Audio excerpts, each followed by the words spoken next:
gets a goal? Who got the assist? Who got the assist?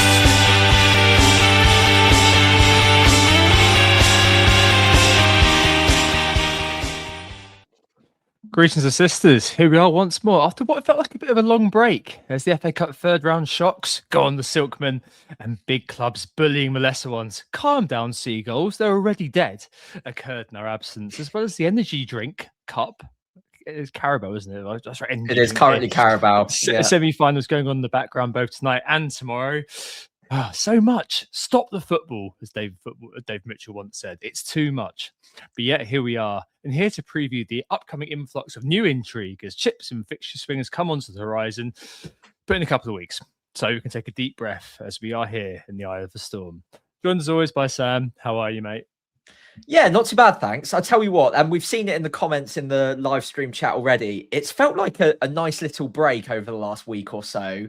I know it hasn't actually been that long in reality, but given the quick turnaround of the previous 4 game weeks, I think we all needed a bit of a breather. So I feel very refreshed, ready to go again. And I did miss the fact that there wasn't a deadline over the weekend. It was a little bit strange, but refreshing. It was nice. How about you? Did you enjoy the little break? Yeah, no, I had a bit of time on Fantasy Bundesliga this weekend, so yes, I play alongside. It's really weird, actually, just as a quick tangent. So there are a few games that were called off because of the snow over there.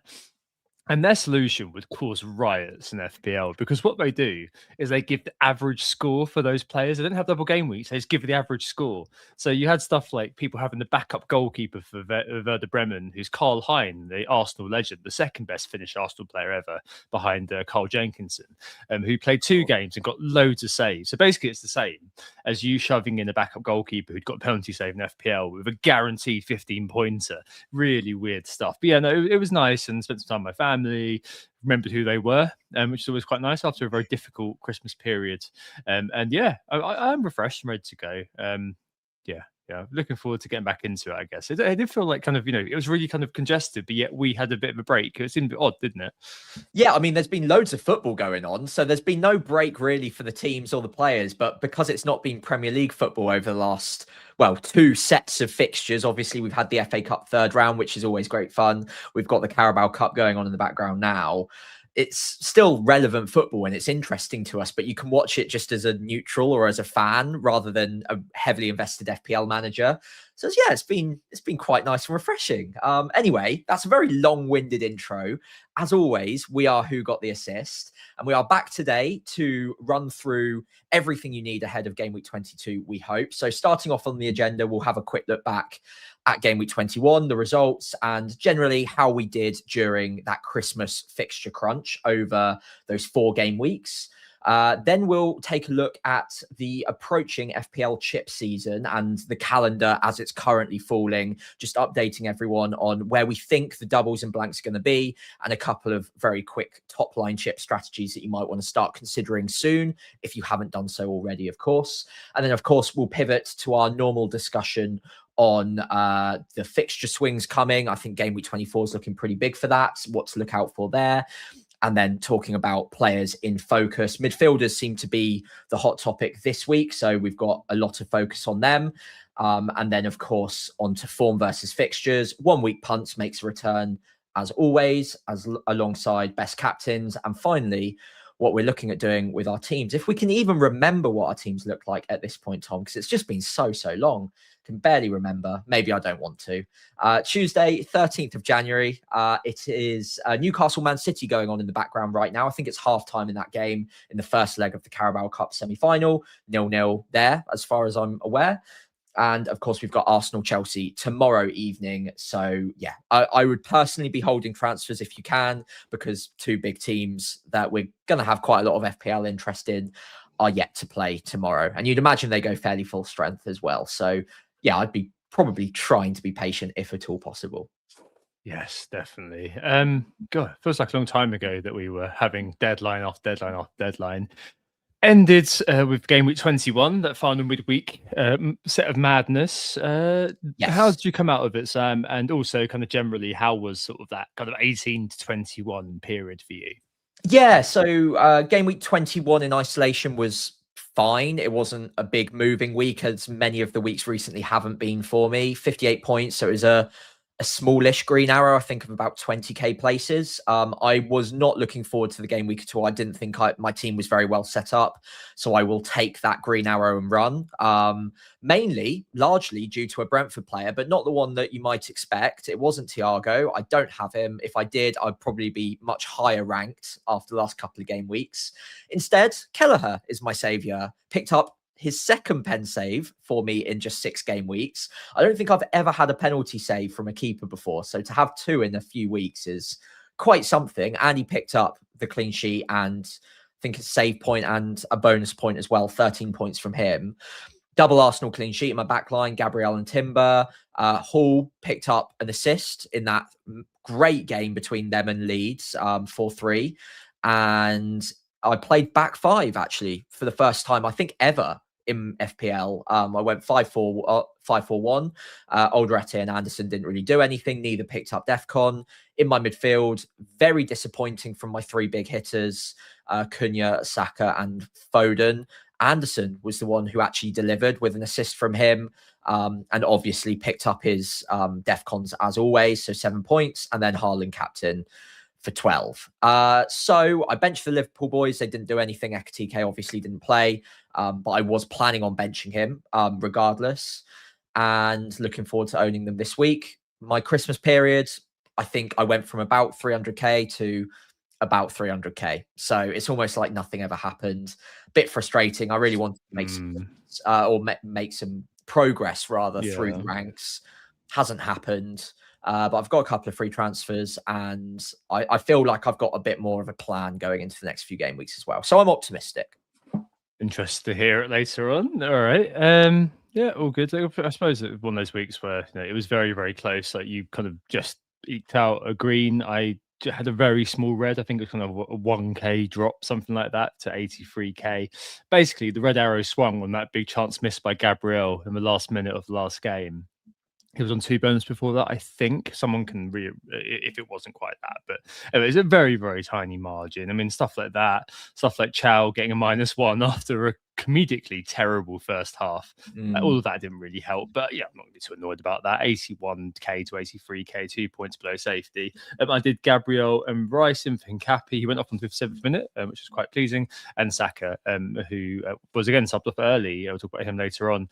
The first half of that game, Sam, I was absolutely hating not owning Saka. Like I kind of forgot. You know how you can sometimes kind of build that narrative in your own mind, and then something you see it in front of you, like, oh my lord, what have I done?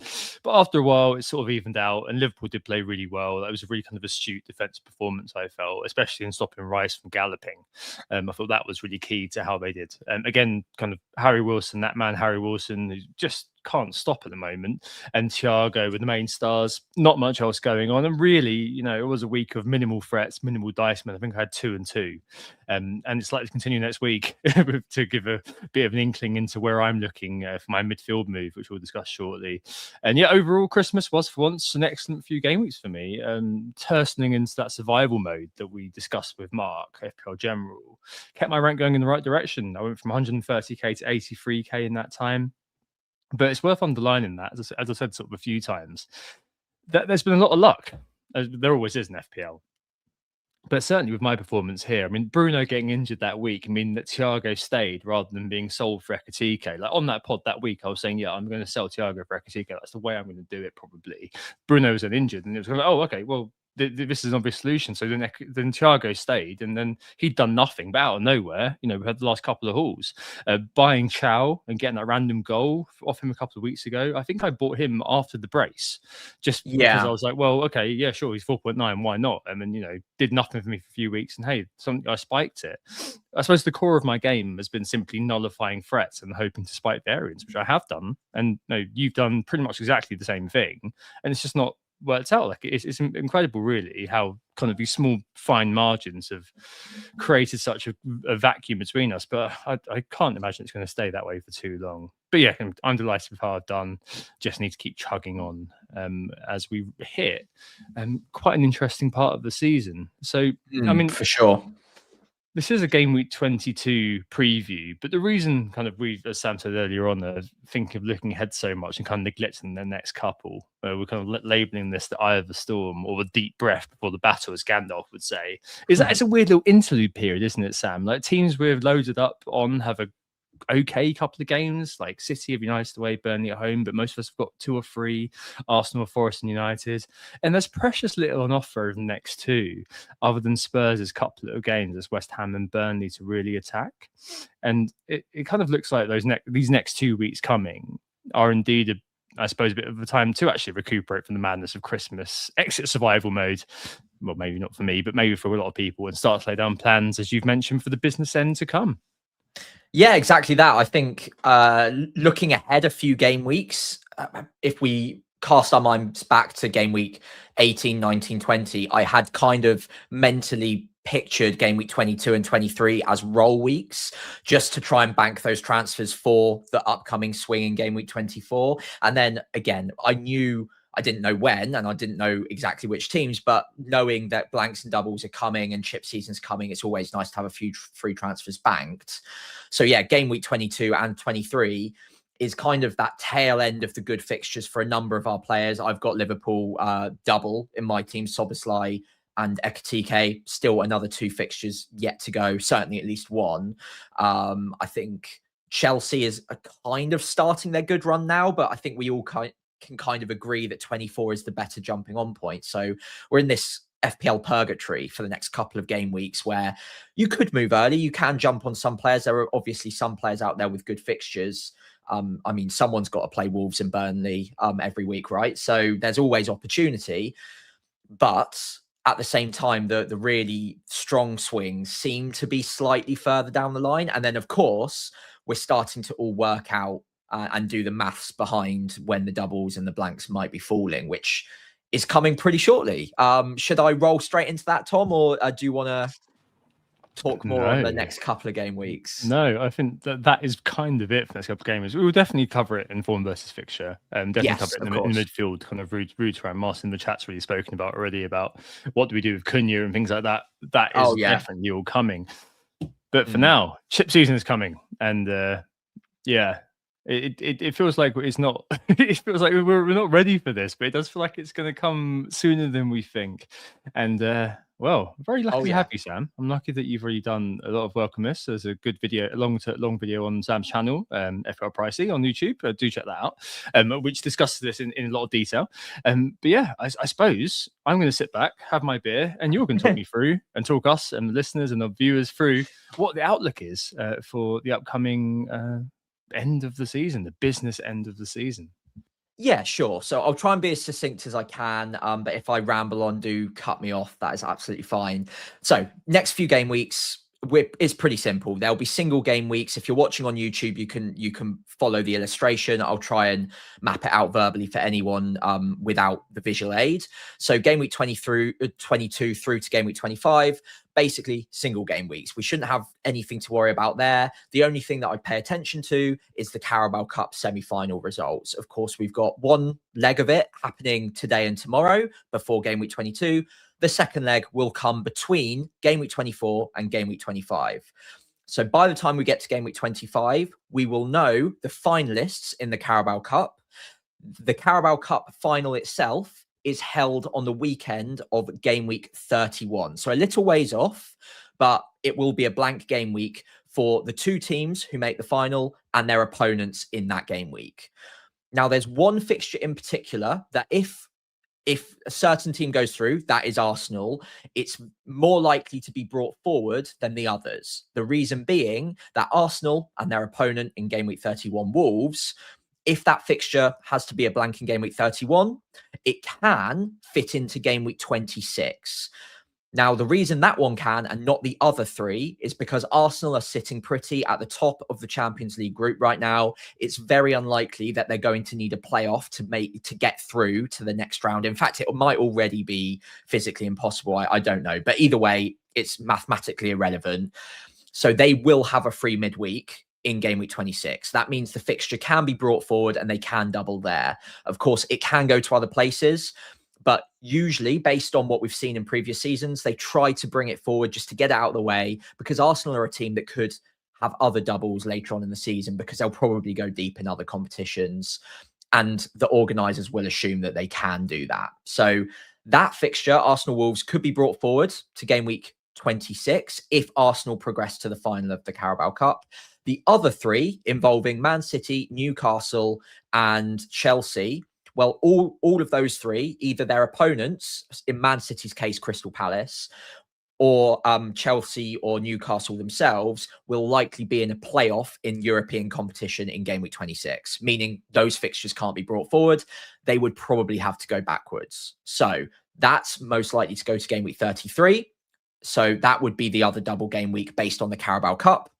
And then later on in the season, if you're again following on illustratively, you can see another blank game week coming in game week 34. That will be based on the FA Cup semi-finals. So up to 8 teams could be affected. That's 4 teams actually playing in the semi-finals if they're all Premier League teams, and their opponents potentially if there are no clashes or overlap. So up to 8 teams could have a blank game week. And those teams will be the ones doubling in a couple of game weeks after that, come game week 36. So that's basically all you really need to know for now. Game week 37, there might be a small double based on the finalists from game week 36. The FA Cup's being played during the season, but that's so far off right now. We'll all have played a wild card by that point, mainly just marking it to remind yourselves that there are future doubles coming. The big ones that you need to consider probably right now, 26 could be a double for Arsenal and Wolves. 31 will be a blank for 4 teams, and 33 could be a double for the remaining sides that make it through to the Carabao Cup final and their opponents, of course. All make sense? Yeah, I suppose the summary that I wrote to you the other day, and you can tell me if this is right or wrong, was game week 26, small double, presuming Arsenal get through for Arsenal and Wolves. Game week 31, that's when the final is blank for the Carabao Cup. Yeah, potentially for Arsenal Wolves, of course. Game week 33, that's a double probably for the other team. So not Arsenal, but the other team who, if they get through, all that sort of thing. Yeah, so the Chelsea game is likely to go that way if Chelsea are the ones to progress. And then either Newcastle or Man City, whichever one goes through there, it's more likely to go back than forward. Okay, so it's 26 maybe, or 33 maybe, depending on results, effectively. 34 is when we get the FA Cup final blank, right? FA Cup semi, sorry, blank. And then 36 or 37 is kind of where we will see kind of the bench boost, big double game week sort of thing that will happen. Yeah, up to 8 teams, yeah. Okay, all right. Well, love a calendar wank. On to the next bit then. What are the main sort of percentages, I suppose, that inform when the double is going to be for these for the kind of the immediate time? Yeah, so I'll quickly skim over these because there are different odds and percentages available, and actually, given there are matches going on in the background right now between Man City and Newcastle, these percentages will be shifting in live time. I've grabbed these numbers from Solio. I'd highly recommend going and checking them out. Not sponsored, just really like them. They crunch the numbers much better than myself. They currently give it a 42% chance of Arsenal doubling and Wolves in game week 26. And the most likely double from the Carabao Cup semi-finals is likely to be the Man City Crystal Palace one, because not only are Man City likely to get through against Newcastle based on the team strengths, obviously it could go the other way, but also the Man City Crystal Palace game can't be brought forward, so there are less different places that the fixture could get planted. So it's quite likely that Man City Crystal Palace get the double in game week 33. But then, of course, there are 19-ish% chances on Everton and Chelsea doubling in game week 33. Obviously, if that happens, Arsenal won't have doubled.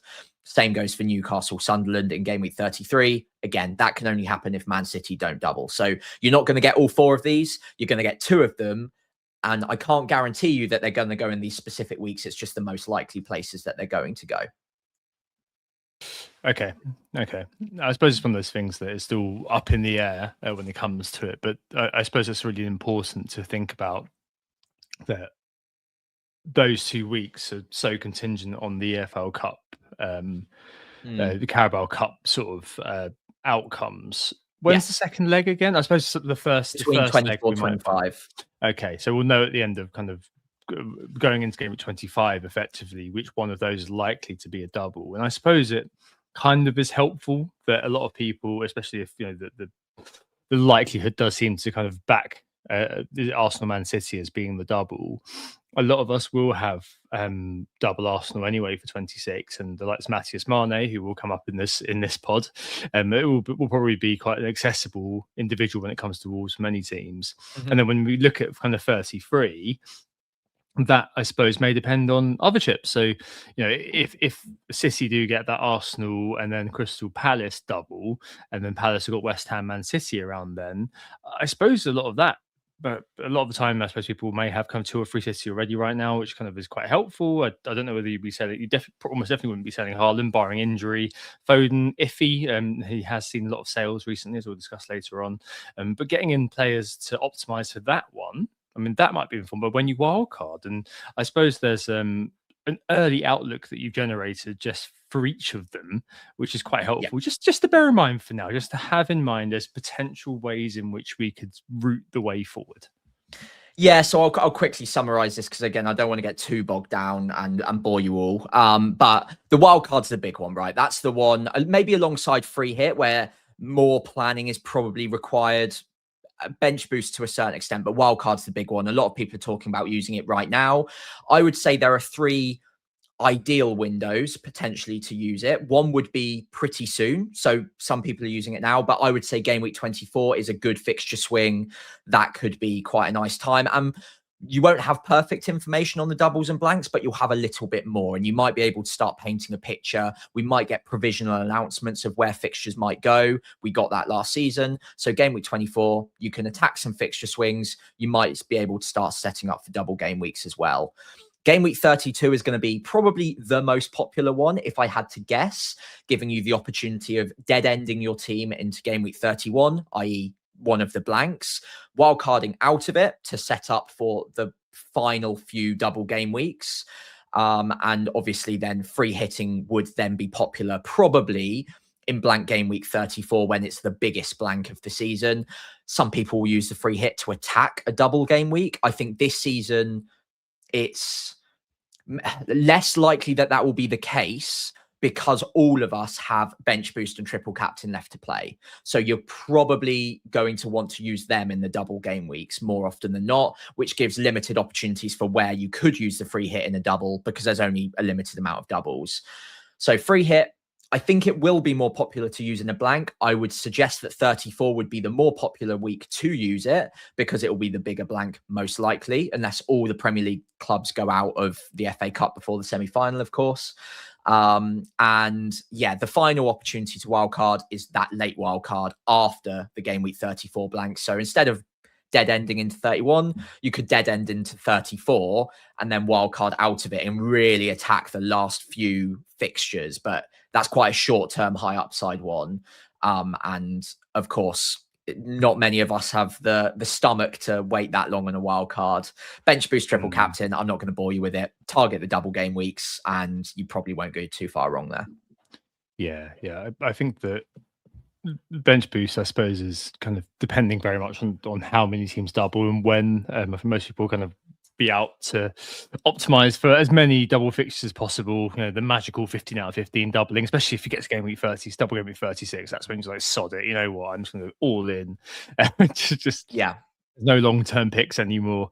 And free hit, I think, will be an interesting one. In terms of whether you take it offensively or whether you take it defensively, as we see every year. I suppose it's very different nowadays. Whereas in the past, it was a lot more sort of a bit random, I guess, when double game weeks would happen. Whereas now, because you've got the carve out with the fixtures, games, it's a lot more predictable. Yeah, 100%. I've just noticed that I've made a typo on the bench boost one. It's not double game week 34, it's 33. So my bad.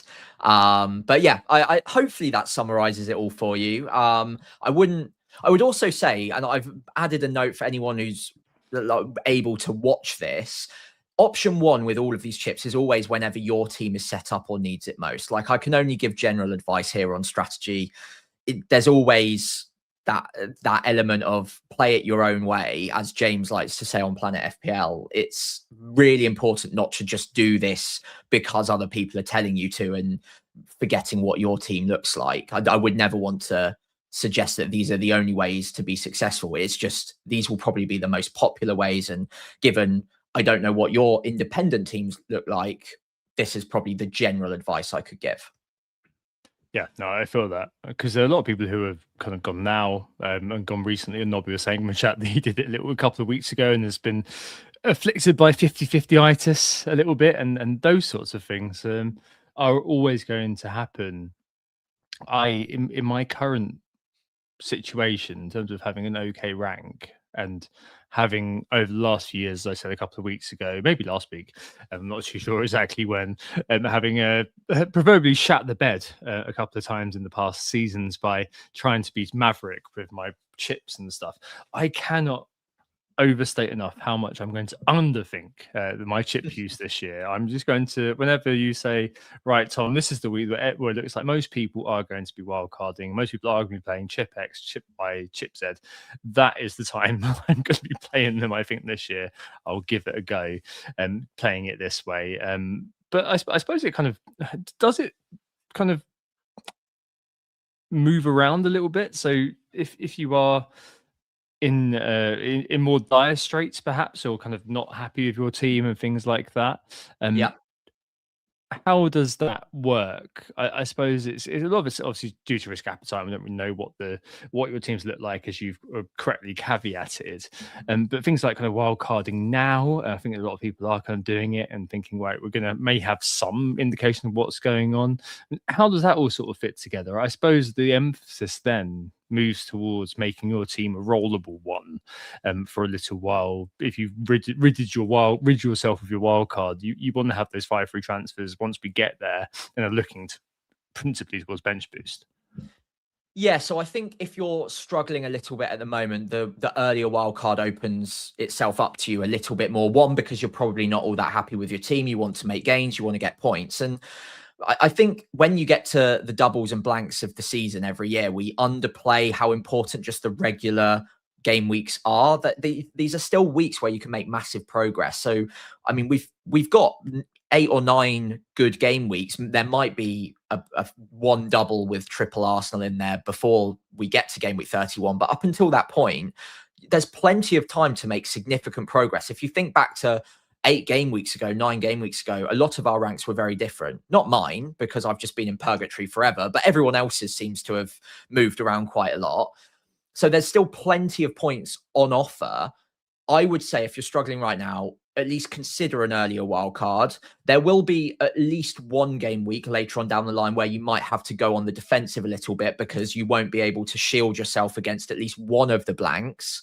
But you might get lucky. It might just be that your team falls quite nicely and you're pretty well shielded without needing too many transfers. Maybe some big teams go out of the FA Cup quite early. And again, it all pieces together nicely. I think if you are trying to make massive gains, there's still time to do that with a standard strategy, but you'll have to pick some less template picks within that strategy. However, if you go with a completely different strategy, it's higher risk, as we always say, but it can go both ways. It can yield very, very good, high reward results if it does go your way. But of course, it can also end in flames as well. So I would open yourself up to an earlier wild card if you feel like you need it, because it's still a strategy that can absolutely work. And it's likely to give you a number of players that other people in the next few game weeks are not going to get to, because a lot of us will be saving transfers and playing on the back foot because we're trying to prepare for a later payoff. If you go on the attack now, you can gather all those points up earlier, and hopefully that gives you enough of a boost to get ahead of people, and maybe the upcoming doubles aren't as painful, or the upcoming blanks and doubles aren't as painful as they are presumed they would be if you don't have all those chips in place. Yeah, absolutely. So I suppose there will be a small crowd on wildcard now. And I suppose it's easy for me to say, as I'm obviously not on wildcard now. But if I were wildcarding, I'd be doing everything in my power linking to what you're saying and what I said a minute ago, to save transfers ahead of this sort of busy period, which may mean a couple of rather inopportune picks for the next couple of weeks before the real big fixture swing, which is a nice segue into the next bit, which is these fixture swings are coming. Because, as we said, the next couple of weeks, a bit like FPL purgatory, not much going on. Well, I'm sure there'll be a lot going on. But it does feel like kind of making those sort of big moves, which could swing your rank either way, really do come affixed to the fixture swings. And game week 24 plus, I suppose, is the time when these things really happen. So Arsenal's become better, Bournemouth and Chelsea and Man United do become better as well. Brighton too, and then kind of from game week 26, you see Palace have come into good fixtures, as do Villa, although arguably Brentford and Bournemouth for Villa on the FDR are quite tough, but in reality are probably all right. And then later on, that's Liverpool, Fulham, come into really good little runs as well. Not going to go into it too deeply now, but suffice to say, there are a few swings coming, principally actually for teams in the top half of the list alphabetically. Coincidentally, I'm just being lazy. I haven't just forgotten the others, but for some reason it seems to kind of coalesce around these guys. And yeah, it's worth having that in your mind, and it may impact how you approach the next couple of weeks, whether you're wild carding or figuring out kind of the best transfers to make. Yeah, absolutely. I think the big one that we probably do want to talk about is Chelsea, given the next two fixtures are quite nice, but they're not amazing. And then game week 24, I think we've all had that penciled for a while, that's the big swing where Chelsea just walk into some absolutely golden fixtures. It's just whether or not we've got enough confidence on certain picks to go there right now and go for it early. Man United as well, awful next two. And then the fixtures turn a corner very quickly after that. Arsenal as well. I mean, a lot of us already have that triple up, but getting on the right triple up ahead of a upcoming double game week potentially could be really powerful. And even aside from the double game week potentially coming, it's a good run of fixtures and you want to be on the right triple up as quickly as possible. Aston Villa as well, Bournemouth too. I mean, these are all teams where I could name a good couple of picks that I'd be confident do well given the fixtures. I suppose it's about prioritization for me right now, and why I'm not confident of making my moves this week is one, because the fixture swings haven't quite happened yet, but there are a number of picks that I just do feel like I need a bit more information on potentially to make the right move, because the transfers between now and game week 31 are going to be very precious, very powerful, and I don't want to end up doing what I did with Ekatike, basically, and getting rid of a perfectly good pick in Thiago, wasting a transfer, getting rid of him, potentially wasting another one to bring him back in later on, or another forward. I don't have that luxury. And I don't think a lot of us do have that luxury without the openness to start taking hits in a few game weeks' time. So yeah, that's why I'm maybe a little bit defensive this week and next, potentially, unless there's a golden opportunity that presents itself. But game week 24, I really want a bank of free transfers to then use that week as the springboard to go on the attack, really shuffle the pack ahead of some nice fixtures for a number of pretty powerful FPL picks. Yeah, I mean, making a move this week, I'm very tempted to do it. And I think that in that context, I favour kind of investing rather than short-term dice rolls, basically, for the moment, given kind of the context. And obviously, you know, given voice to what you said, if you can roll, do. But if you can take an opportunity to get one of the players in who do suit the fixtures ahead, well, I'm not going to say no, because I might be doing it myself as well. But yeah, I think that, you know, next two, as you said, probably are the ones you look at and think, yeah, that's roll FC, effectively. But there is a lot of kind of movement at the moment in the transfer market, not quite as crazy as it has been recently, but there is a lot of action surrounding midfielders, especially, which I suppose we'll talk about this week as we go into kind of previewing more. But hopefully that's useful in terms of just kind of getting on your radar what's looking ahead. Thanks so much, Sam. That was really, really helpful. I hadn't seen those slides at all because I've been very, very busy at work today.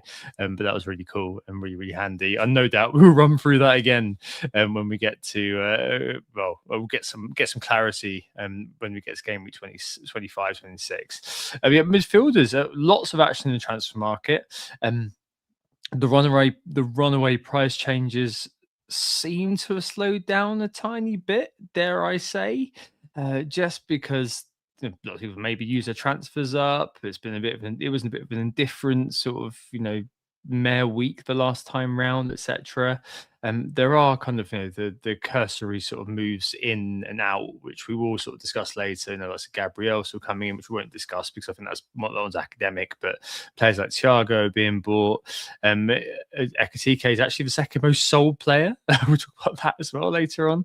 But principally, a lot of the focus is around midfielders being sold. Interestingly, Semenyo, who's grabbed a brace thus far, is the third highest player sold. But the likes of Cunha, who I'm looking to move on, Saka and Foden are probably the ones which seem to be kind of losing. Managers are losing a lot of faith in these guys. Maybe not so much Saka actually, but Foden is the most sold player at the moment. I suppose the merits of selling each, Sam, let's take them one by one as quickly as we can. We do have a lot to get through still somehow. Yeah. To load our book like this, but hey, there we go. On the plus side for Cunha, new manager bounce, Michael Carrick back in to save the day. But on the other hand, it's been disappointing in terms of output. I don't think you should charge yourself for buying him for those free fixtures, but been very disappointing. And it is City and Arsenal next too. So I suppose if you bought him a couple of weeks ago, he's definitely risen in price. So maybe you want to bank that to add to your kind of war chest later on. And also maybe you want him to become another asset who goes Man United and Bruno anyway later on. So maybe this is like a good time to bridge it, I suppose, and kind of sell Cunha and then 24 buy Bruno.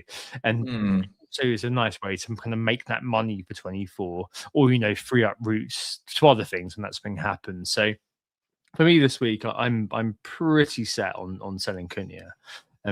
But you said you're not sure. You might end up saving.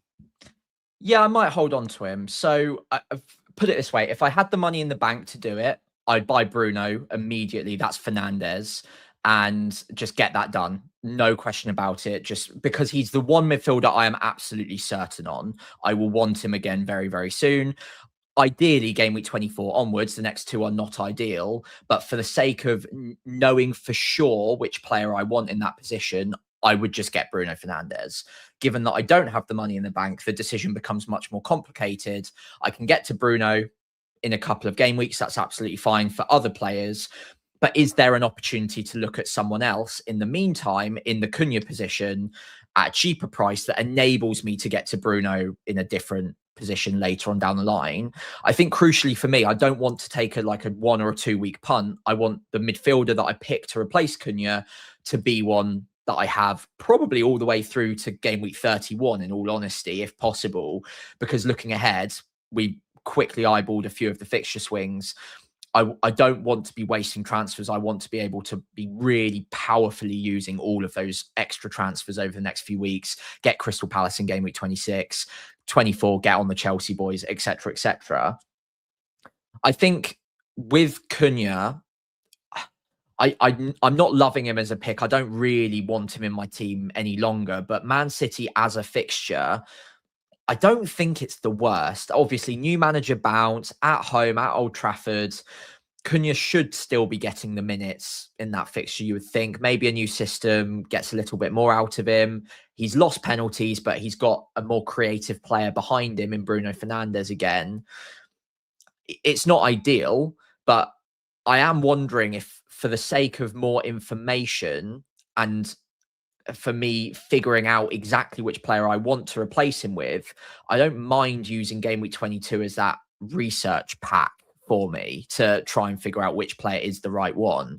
Pretty much all of the players on screen now are in my consideration to replace Cunha, and I really don't want to get the wrong one. I really don't want to waste a transfer on the wrong one, especially with Chelsea players. I'd love Palmer, but I just don't think I can go there at the moment. The injury concerns, No. the fact he's quite expensive as well. Enzo looks like a great pickup, but we haven't really seen him under the new manager all that much yet. I just feel like I need a little bit more information on quite a few of these picks before knowing which one is the one. Can you convince me on any of them? Any of them taking your fancy in particular?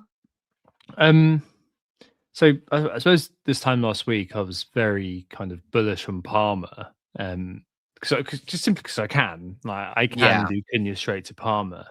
I know what the models are saying, which is buy. But I simply don't believe. I don't believe the expected minutes that are being posted. And Ross Neal said, and you never know. You can put stock in this because it's not as meaningful like a game versus Charlton. With all due respect to Charlton, as some of the others that they've got, but he missed that game with an injury of some kind. But principally, their fixture schedule is absolutely mad, Sam. I mean, there's a Carabao Cup semi tomorrow. 3 days later, Saturday, 3 p.m. versus Brentford. And then it's a Wednesday evening, then kind of the evening game versus Paphos. So maybe a rest for that one. David Luiz's Paphos, actually, it's worth mentioning.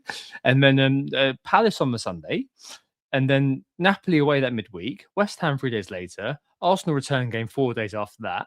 And then Wolves and Leeds in short order before the FA Cup fourth round versus Hull. I just can't believe he'll start all of those, especially if he's managing an injury. And I place a big question mark on some of the league games here in terms of maybe on the Palace games, definitely the West Ham game around Napoli and Arsenal. Yeah. In one of those tasty Leeds and Wolves games. So he's still a fab asset. I completely get that. I've made that argument myself online that, you look at the example of Foden, right? That people had to kind of see something from him. And as soon as they saw something from him, they were in. But if you had a haul or two from him beforehand, then there you were with 24 points other people didn't have. And even though I opened the door for it, I'm ironically colder on Cole Palmer than I was before this week. I'm happy to monitor before. And Enzo, I think I'm kind of, I don't know, I'm less high on him than it seems like a lot of people are. Like I know the data is mad, but to me, there's an element of kind of cleaning the slate. That needs to happen because we don't know how Ross Neal will use him. FPL Chewy has put together a couple of really interesting threads on X worth checking out as well. I don't know. I think with him, what's really interesting, 6.4, great price, but there's maybe an element of the halo effects of the other eights here. The halo effect being like a positive impression of one thing can mean that spread out onto potentially unrelated things which share a common characteristics. So like Bruno G and Rice as number eights, people are like, oh, these have done really well. Maybe Enzo as well is like another great one. But we don't know how he's going to be used. And at the price, it's fine with possible pens with Palmer and not on the pitch. I mean, look, I get it, but I'm not entirely sure like whether he's kind of a good pick or an analytics wet dream like Szoboszlai, Paqueta, Tielemans. I'm willing again to go ahead and see, but I'm quite keen to get rid of Cunha this week, Sam. And I think that I've settled on a bit of a boring pick. So I think it's a Morgan Rogers for me. He may not be beloved of analytics, but he's a big rank threat. I think so. Getting on 50% owned, has great fixtures until the end of the season. And crucially, he's got the minutes. Everton next, who are definitely looking worrying at the back, especially with Keane out now and Tarko being a bit disappointing recently, according to anecdotal evidence. He and Villa definitely outrunning their expected data, but as a long-term hold, a player like that feels like the correct answer for my Cunha replacement. That was kind of plan A for me way back in game week 18-19 last year when I was looking at what I do at this point, because he covers in the O threat. He's a set and forget investment and has minutes over the long term. It's not an exciting answer, nor an analytics approved answer, but I feel like he might be the correct answer.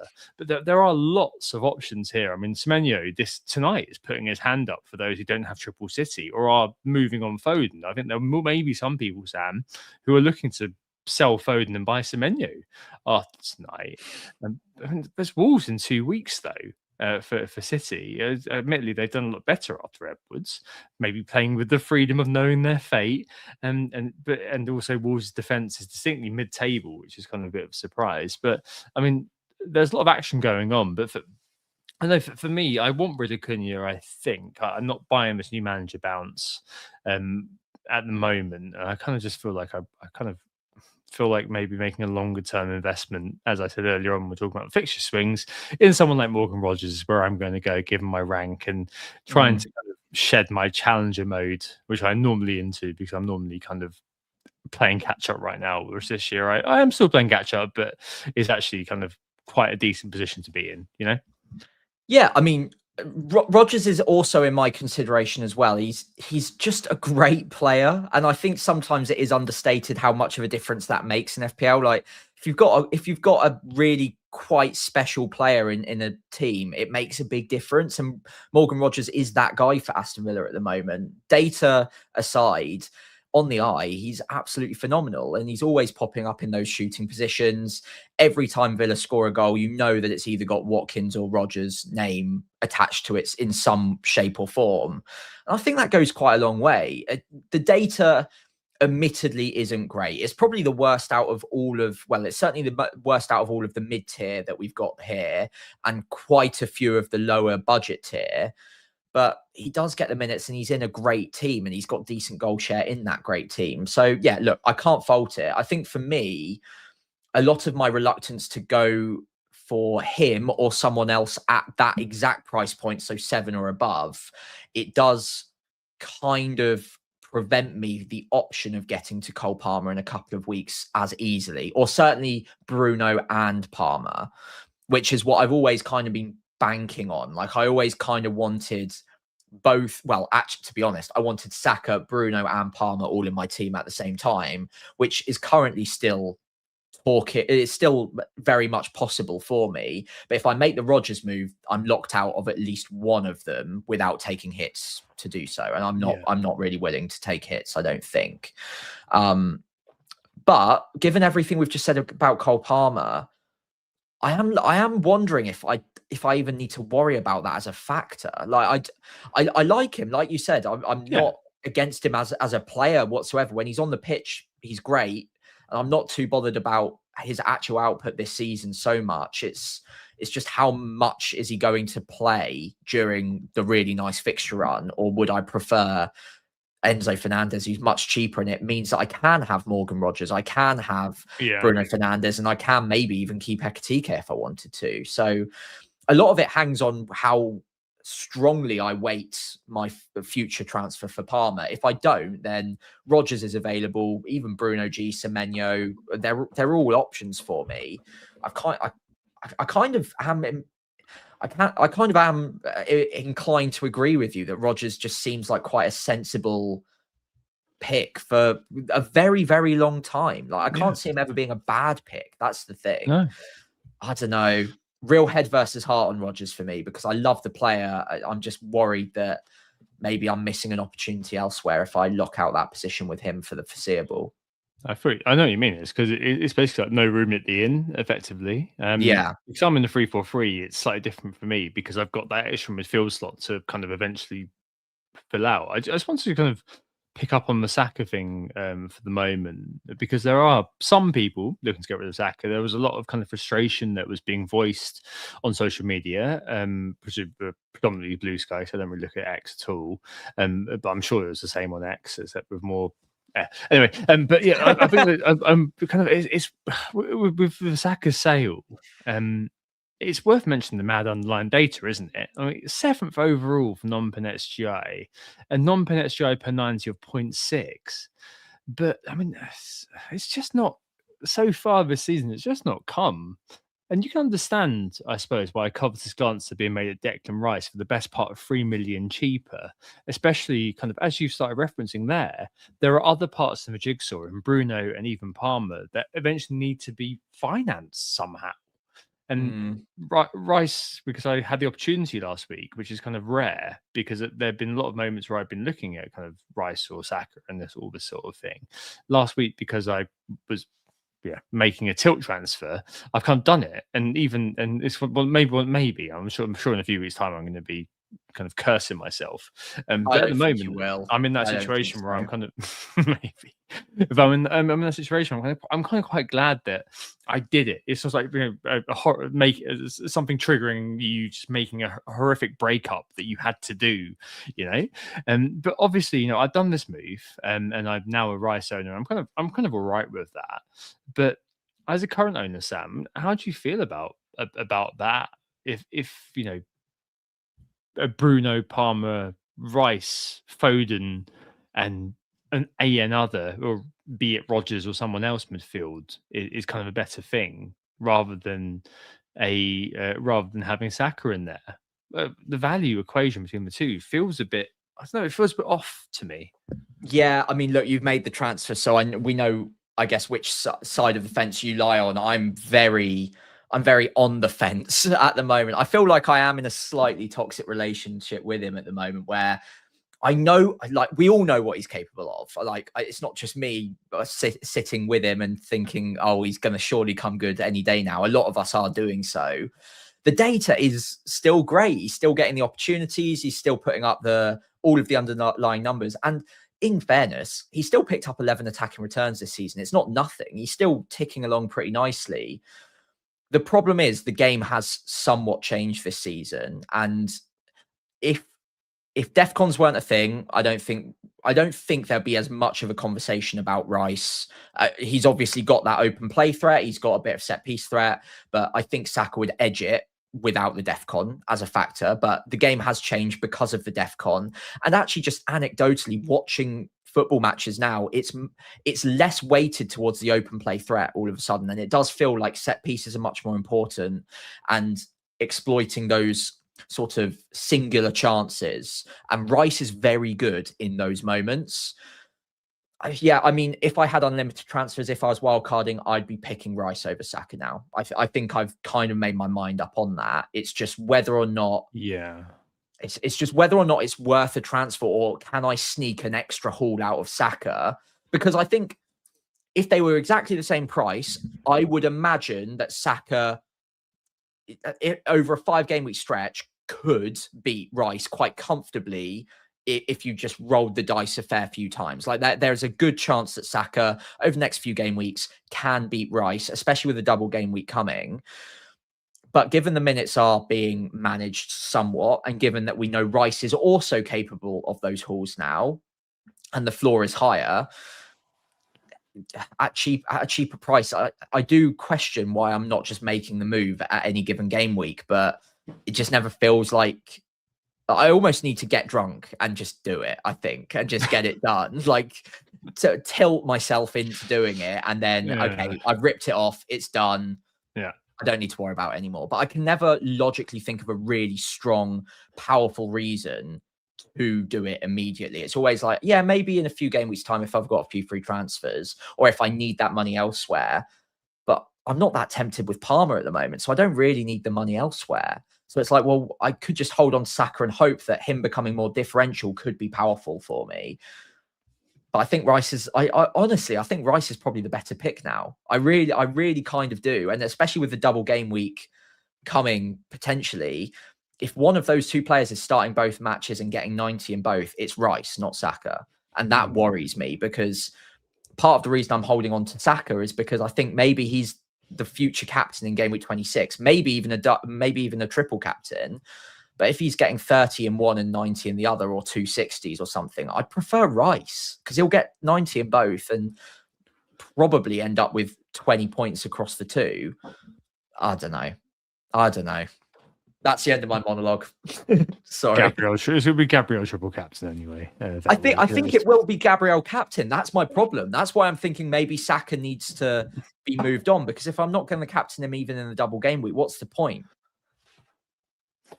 Yes, no. Sorry. I'm with you. The only thing that's been raised in the chat, and I completely agree with this, is the piggy bank option for the next couple of weeks to move on to Bruno Fernandes. So Yeah. You know, happy to monitor as why I'm selling Cunha. Man City and Arsenal are not the fixtures I'm looking to buy him for. But Fulham 24 after that, sure. You know, I'm all right with that.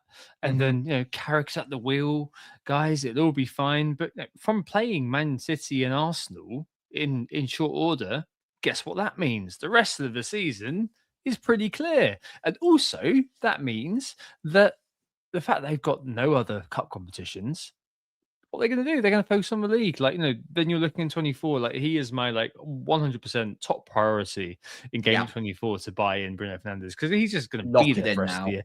And the thing that joyously, my long-term, my season on bowl claim that will have triple United could well come to pass, Sam. I'm very excited by this.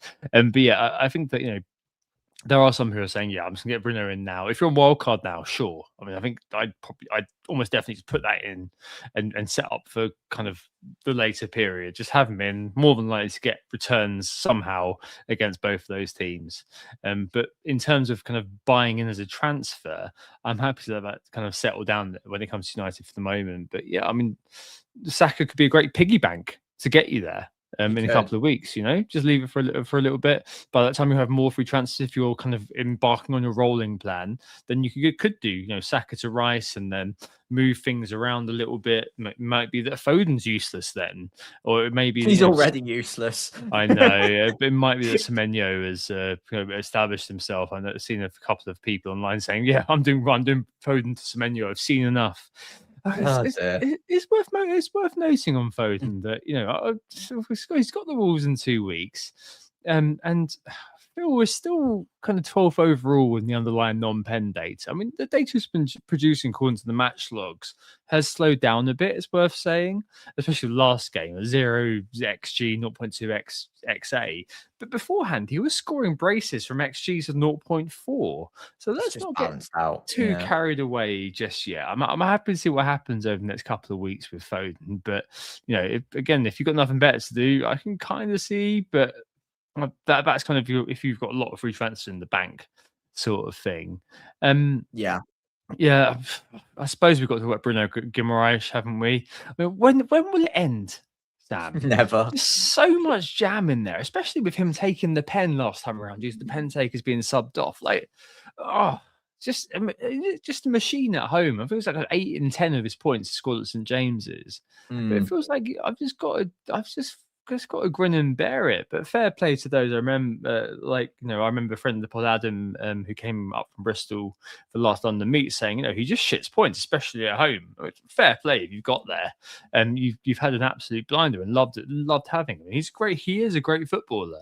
But it's just one of those things that there's always a yeah but for me in terms of buying him in. Maybe like Rice to a lesser extent, almost. Yeah.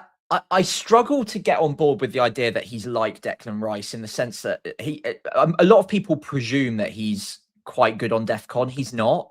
He's really not ever really getting there on DEFCON. So he's not your classic number 8 this season where it's okay, well, the floor is high.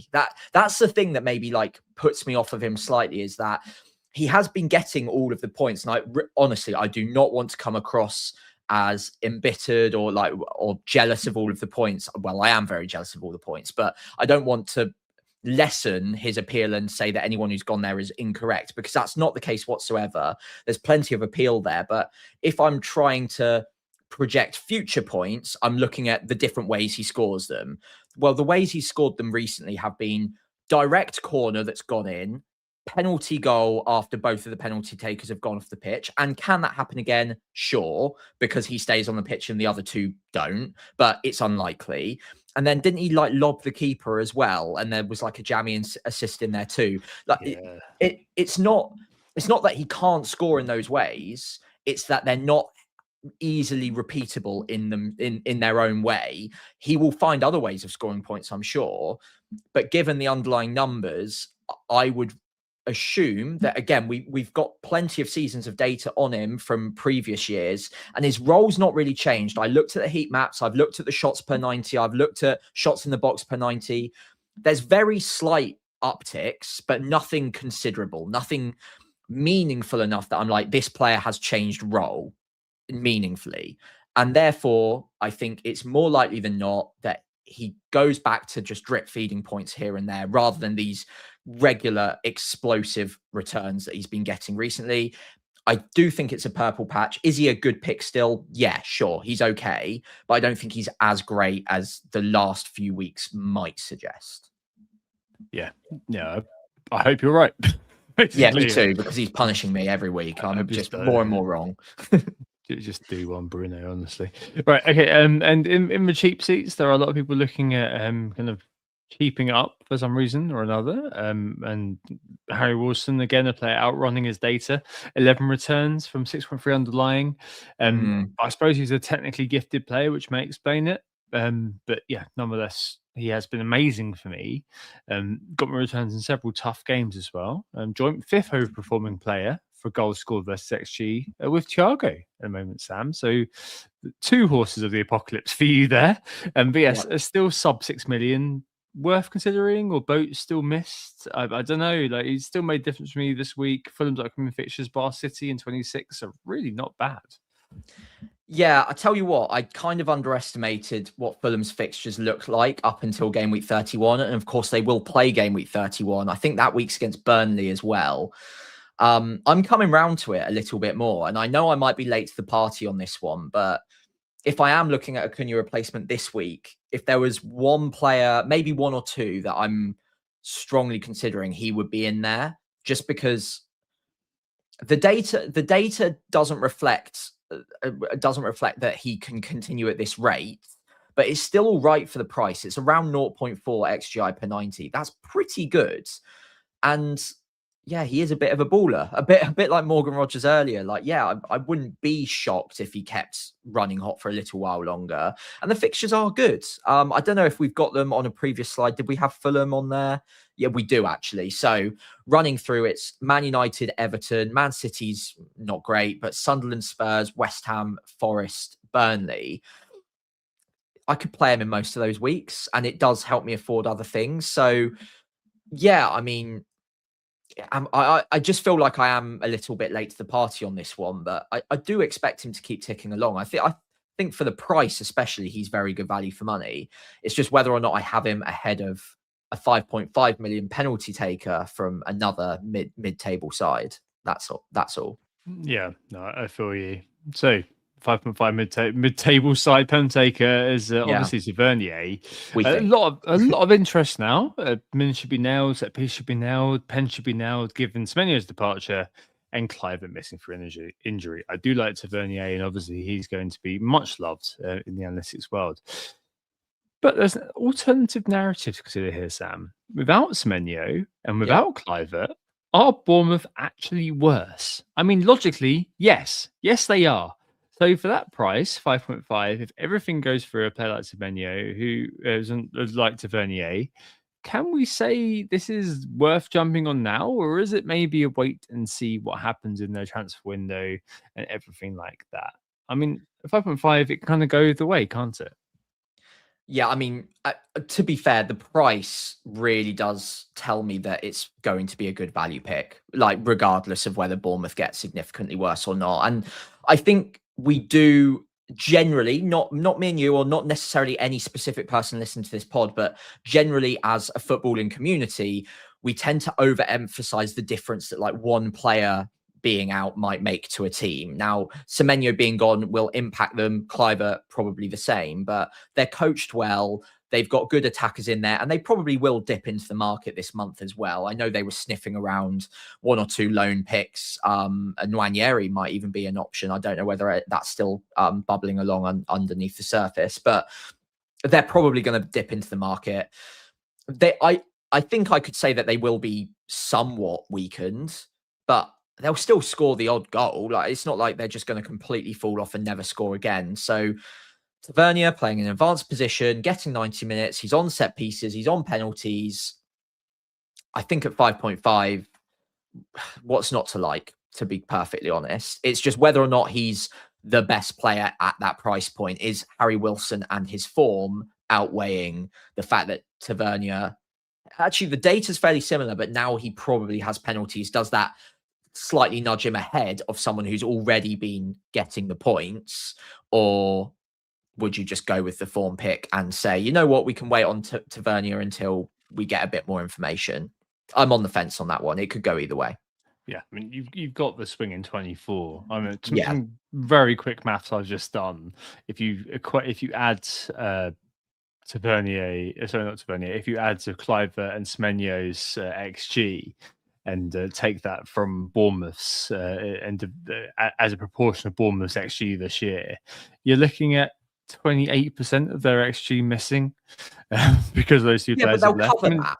They'll cover that a bit. They will, but it's like the quality that they've lost, I guess. So it's one of those things that we need to see, which is why I'm happy to kind of put that as a wait and see, because he's going to be accessible to you, if you know what I mean. Like, I think that's probably absolutely fine. There are a few maybe more it here. ends up being Kroupy that's a pick. Oh yeah, exactly. It might be Kroupy versus Mane, or the vaunted Haaland Kroupy Mane triple up at that. No, we will see if that happens. I'll find it very fun if that happens. There's a few more here if you are looking in the bargain bucket. Janelt returned either defcons or assists in the last 5 at 4.9. Lafay, much loved by anybody who uses FPL review, whether they admit it or not. On pens, maybe after that Panenka. Xhaka at Sunderland, who have a couple of really good games loading, actually. Him and Lafay. West Ham away in Burnley home, 23 and 24. And Lewis Miley as your cheap pickup at 4.4. I suppose these are all kind of, in the set if you are looking to go down that way. But there are loads of options if you're looking to go for a midfield swap this week. I think for me, kind of the solid sort of targets. I own Rice already, but I think that I definitely put him down as one. Bruno Fernandes is, after they've gotten Man City and Arsenal out of the way, but I didn't end up doing that. Suddenly the rest of their season opens up. So I think Bruno in 24 is like 100% in for me. And then you're looking at Rodgers for me as kind of just that long-term pickup. And I'm very happy to kind of just have him there and just kind of set and forget. Invest in him for the awfully long term. Not the most sexy thing I've ever sort of kind of thought about buying in FPL, but I don't mind it. I know there's some people who are kind of be looking at Enzo, but it's just not for me at the moment. It might be in a couple of weeks' time though.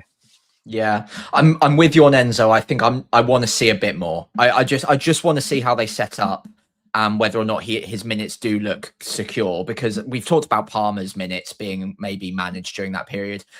Because of the fixtures, I think any of their minutes could be at slight risk. So I'm a little bit nervous. The fixtures are great and I do want Chelsea, but I'm not quite there yet on Enzo. Yeah, I'm kind like, for me, if I was replacing Cunha this week, Rodgers, Wilson or Tav, probably the three. If I had the money, I'd just go straight to Bruno because I've just got that much confidence that he's the one I want long term, but not an option. So yeah, Rodgers maybe, could be. Yeah. I like the fixtures. I feel like it's kind of roll or make the move. All right, let's mop up the rest. So strikers, I'm going to kind of bind these together and not kind of move it and not kind of talk about them one by one. But strikers, I suppose you've got kind of Watkins right up above in kind of the premium-ish bracket, 8.8. News Marlins wanted by Roma could solidify 5 minutes again. We'll see what happens with some Tammy Abraham links. The Ian Wright meme came to my mind immediately when I saw the name Tammy Abraham. But Watkins still produced numbers, right? Like really decent XGI. He's worked his way up to 5th, despite kind of not starting all the time. And last week he was the highest underperformer, 0.95. I'm realised classic Ollie. Last 6 weeks had the second most big chances to Haaland with 9. He mixed 6 of them. Again, classic Ollie. Whatever that's worth to you, meaning he's actually, in terms of XG, one of the big underperformers this year. And same thing as Rodgers. Really good fixture for Villa all the way. So up to 8.8, really good sort of pickup. On the other side of it, in terms of the strikers, Thiago, who's the embodiment of form versus fixtures, 3rd non-pen XGI this year, nearly 500,000 transfers in Sam. Did drop 6.9 a couple of weeks ago, but rapidly kind of going back to his peak. And in the cheap seats, you've got Mane, and if needed a cheapie, if there is that double game week, I think he becomes kind of the obvious pick, especially if you're on wildcard and in a 3-5-2, he is the obvious pick. But Creepy's kind of there or thereabouts. And if you're looking for a striker this week, I mean, do you look at kind of, or if you are kind of looking to buy, would you be buying Thiago back this week, or would you be looking elsewhere? Effectively, is the answer to the question I want to ask you. I think this week with strikers, it's a classic. Just don't move for any of them. Honestly, if Ekatike was out this week, and obviously he won't be now. We've seen him play in the cup, so he's not a sell. If he was out, I would probably just move back to Thiago, regardless of the fixtures. The data's just so good. He's so talismanic. He'll keep getting 90 minutes a week now. We've seen it in so many previous seasons where you just get a talismanic forward that, regardless of the fixtures, will just keep churning out at regular rates. However, given that Ekatike is fit and I don't have a spot that I need to sell, I'm not looking at buying him with that in mind. So yeah, for me, it's Thiago is definitely not a sell, but I wouldn't say he's a desperate buy now either, given the next 5 are really not that nice. I think 3 away in the next 4, and then it's Arsenal after that as well. And the away games are like Chelsea, Aston Villa, then forget what 25 is. Is it Newcastle? Or I don't know. It's another pretty difficult team. Yeah, it's tough.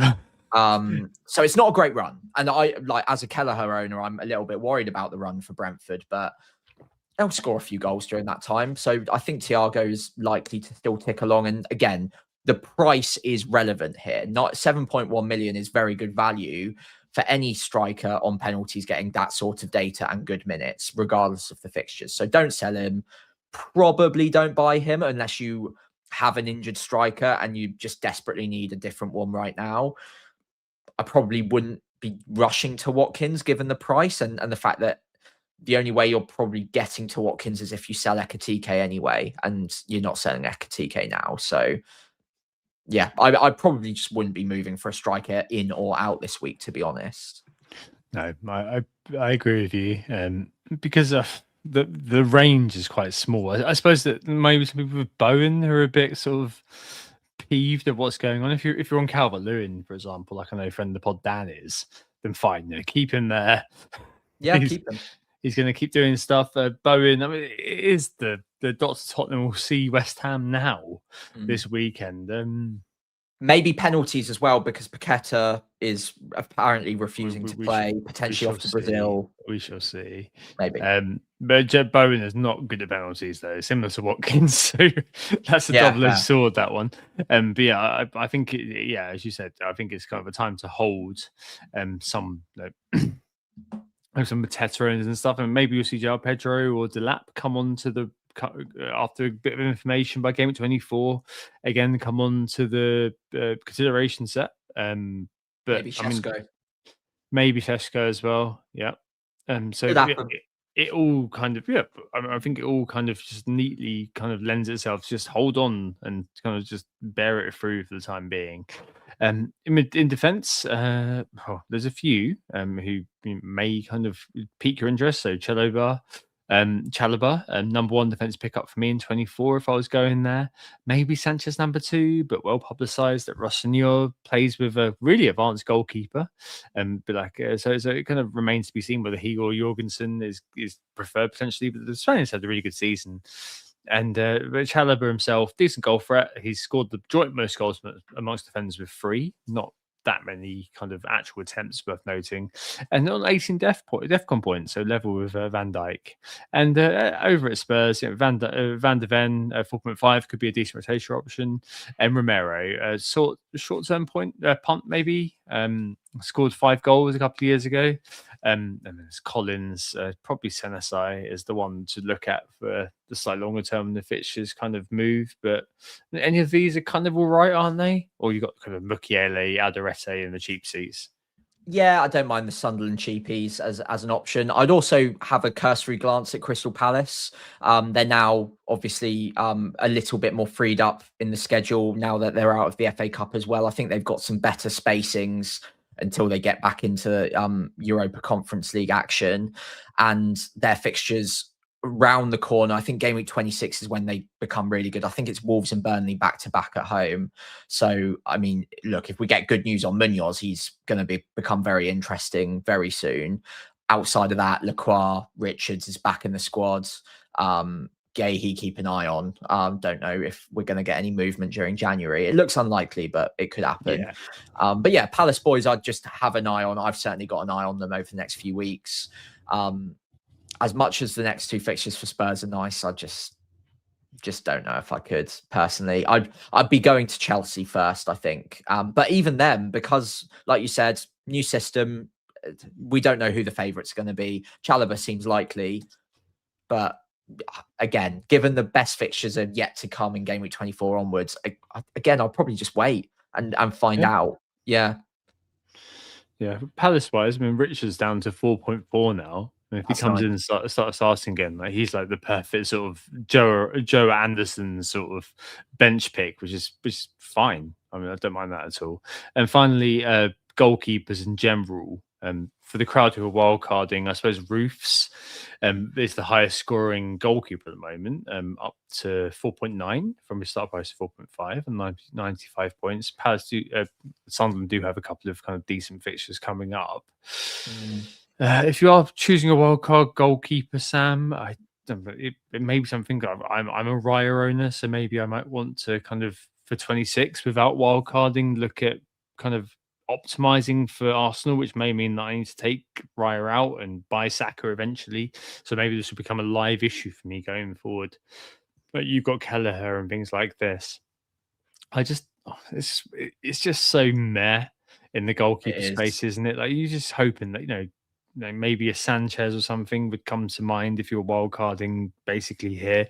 It kind of, given what we've discussed about Aston Villa, it's kind of a bit of a shame that Martinez seems to be a kind of perpetual injury risk, because otherwise you'd be like, right, you just get him in and forget about it kind of thing. But as it is now, it's kind of like, well, just, obviously don't make goalkeeper transfer. Don't take a hit for a goalkeeper. I think someone else said about that earlier on. Yeah. But if you were wildcarding right now for a goalkeeper, it's tricky, isn't it? It's very tricky. I feel like I'm about to say the thing that everyone's going to hate me for. I might just pick Raya, honestly. Like, it sounds really illogical, but if Arsenal do have that double game week in 26, who's the one player I know will start both of those games? Raya. Raya will. Like Timber might not. Saka might not. Rice will, so he's part of the triple up there. Gabriel probably the other one.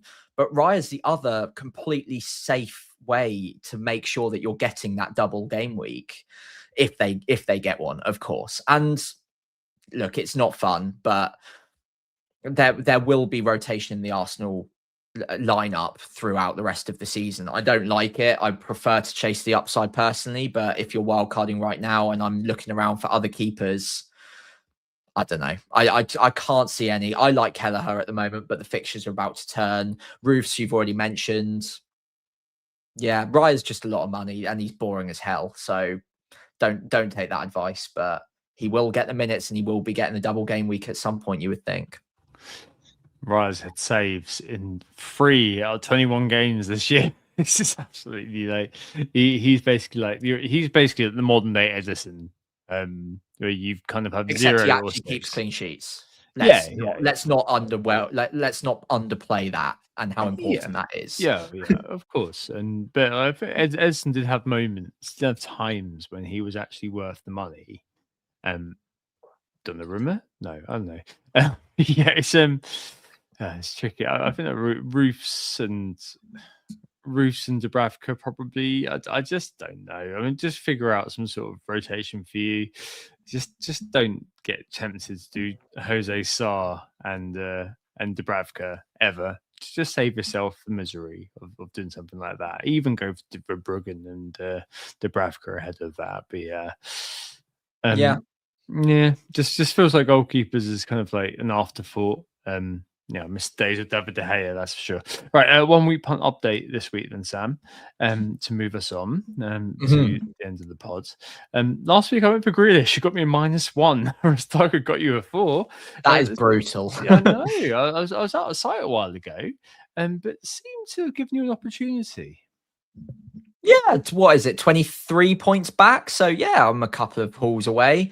We've got our jokers yet to come, so maybe I can get some double game week swings out of them. But yeah, I think we're both going with Liverpool boys at home to Burnley this week.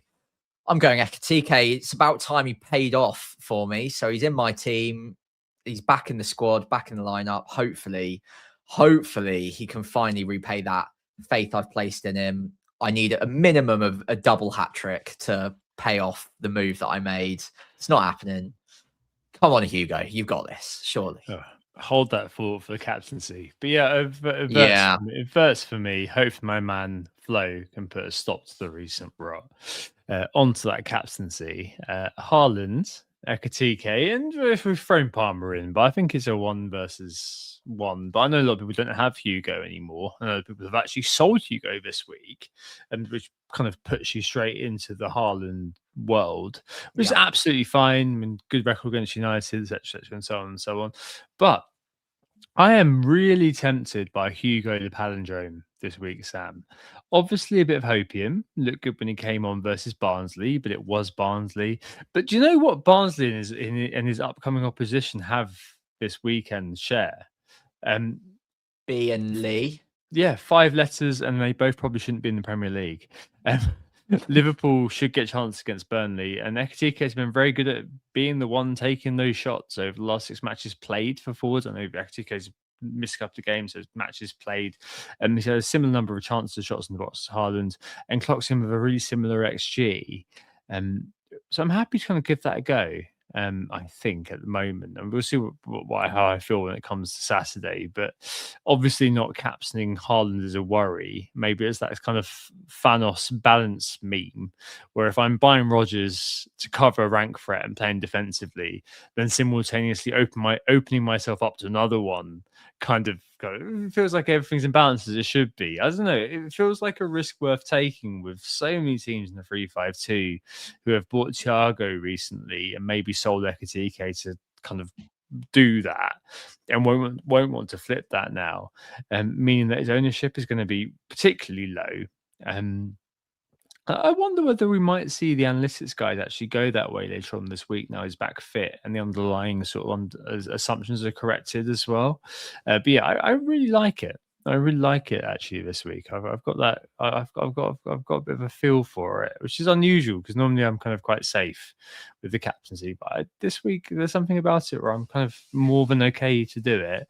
I'm not observing the kind of the hilarious Gandhi thing, which still somehow has some legs in the FPL community.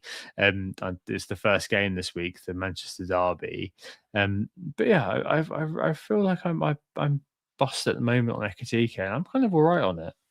Okay, I'm not going to try and tempt you off of it. I'll be captaining Haaland against Man United, even away from home. I still think that's a great matchup for him. I know the XGC for Man United is actually not all that bad, but crucially, Erling Haaland is unbelievable. So I think I'm very happy to own Ekatike. I'm delighted to have him this week, especially a little bit more differential than he would have otherwise been. He's got a lot of making up to do for me, and I like the player. I like the amount of shots he takes. I like the kind of chances that he's presented with. Burnley, I think, are going to deep block it a little bit, make life as stodgy and as difficult for them as possible. Whether or not that slows him down, I don't know. It's not to say I don't think he's a good pick. I just probably don't have him ahead on captaincy than Haaland. So yeah, I'm sticking with Haaland, no doubt. And Ekatike will be my vice. I'm very happy to own him, but I'm not as confident or bullish as you. Fair enough. I mean, I hear what you say, but Burnley's ability to make it into to play that low block in a way which is going to stop Liverpool. Yeah, I mean, I'm not putting any stock behind that. I'm not sure there's going to be too much difference, actually, come to think of it. I think it might be, that couple of weeks, 2 or 3 weeks ago, when Ekatike got an assist. I think it was the Wolves at home and Haaland blanked. So it's probably going to be something like that, isn't it? Well, there's not that much difference between the two. Yeah. I mean, wasn't it 1-0 last minute Salah goal against Burnley in the reverse fixture, though? Yeah, it might be. That was at Turf Moor, like really early on, wasn't it? Like game week 3 or 4 when they had some hope. Whereas recently, Scott Parker's been coming out and doing we've got to show a bit of belief, bit of passion, lads. I just feel like, I don't know, I just kind of quite fancy it. Don't let me put you off. I think Haaland is just so good. Like Ekatike and Liverpool are fine. But they're nowhere near as good an attack as City are this season, and they've not been that open or free flowing. And I think the fact that they've just played Barnsley, and obviously he looked quite good in that match, might be like a swinging factor here when Barnsley are a much worse team than Burnley. As funny as it is to say, I agree. I agree with the that. same. I do agree with that. I feel like you've got very few opportunities to take it on, and this might be one. Yeah, but I may end up kind of just playing it and going with Haaland too. I mean, I might end up doing that. It's just at the moment I feel quite kind of why not? Maybe it's one of those things where the longer you have away from FPL, the more punty you get. So maybe I might change my mind when it comes to Saturday.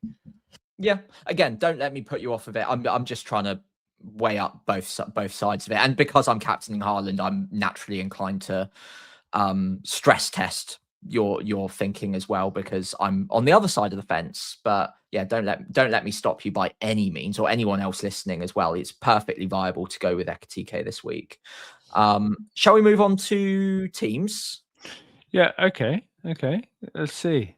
Okay, so I'm first up. I've got 2 free transfers, nothing in the bank. Currently in a 4-4-2, so 5-4-1 was lovely and successful and all, but yeah, I'm done with that.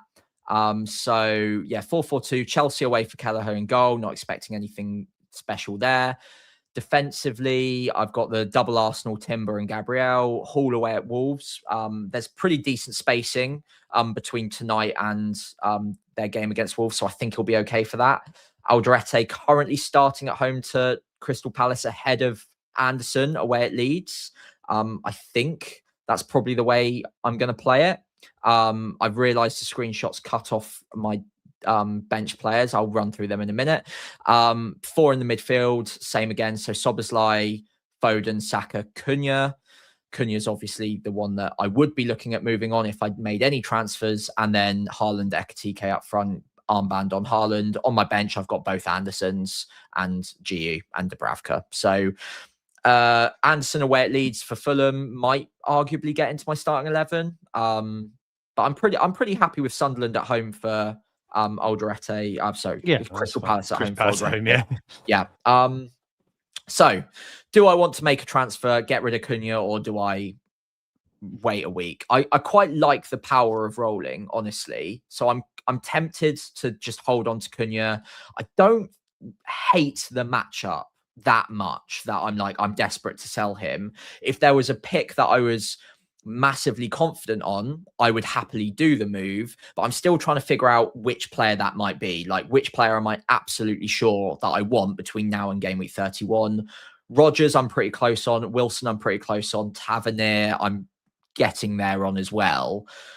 I don't know which one that I would definitely go with, and therefore I'm inclined to maybe roll and make my decision later on. But yeah, Cunha's not long for my team, so it is probably worth just moving on this week. But I also don't want to block myself from the future midfield moves of Bruno's, potentially Palmer's of the world. Yeah, what would you do? Would you make the move or would you leave it? You got 2, haven't you? I've got 2. It depends how much you're buying my my chat about Rodgers, because you're at 300k. It kind of feels like 24 might be a good time to then attack that.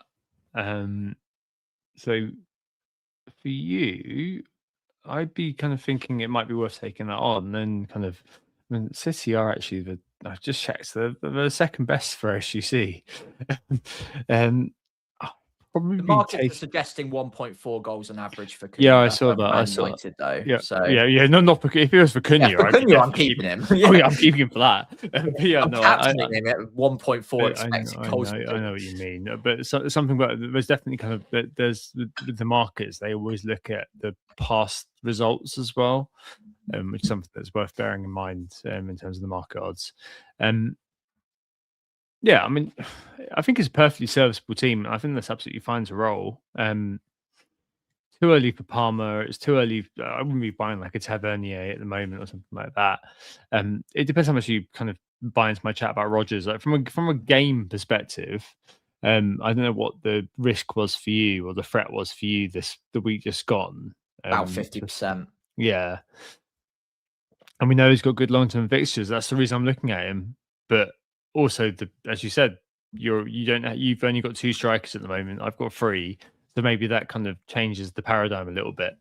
And it's close to a role, or like, you probably need to find an opportunity to attack a little bit more, I suppose, given the fact that you've got a little bit of how far off you from top 100k? About 28, 30 points. Okay. I think maybe it's worth keeping powder dry then, and then using kind of free transfer in 24 to really attack it, and hope for a big bang week. Then I think that's probably the right thing to do for you. It's just, I think Cunha's more the problem next week because it's Arsenal, and I don't really want to play him then. No, but it's like, can I find a midfielder that I'm not only happy with for this week, but also is much better than Cunha next week, and also happy to hold on to? If I can find that midfielder, then I'll probably just make the move, because it's a move that I'll probably make in a week or 2 anyway. So yeah, Rodgers, Wilson's got good fixtures as well. So I wonder if saving the money and just going with him might be a good answer, and it allows me to make I'm never going to be turning you off Wilson. It's worth noting, if anyone cares about this sort of stuff, that Wilson was very, very close to going to Leeds in the transfer window. So maybe there might be something there. I don't know. I'm never going to say no to you, but I will say no to you, Brian Wilson. He's rubbish, Sam. Don't look at him. But yeah, I'm never going to say no to anyone looking at Brian Wilson. Fulham are motoring on pretty well at the moment.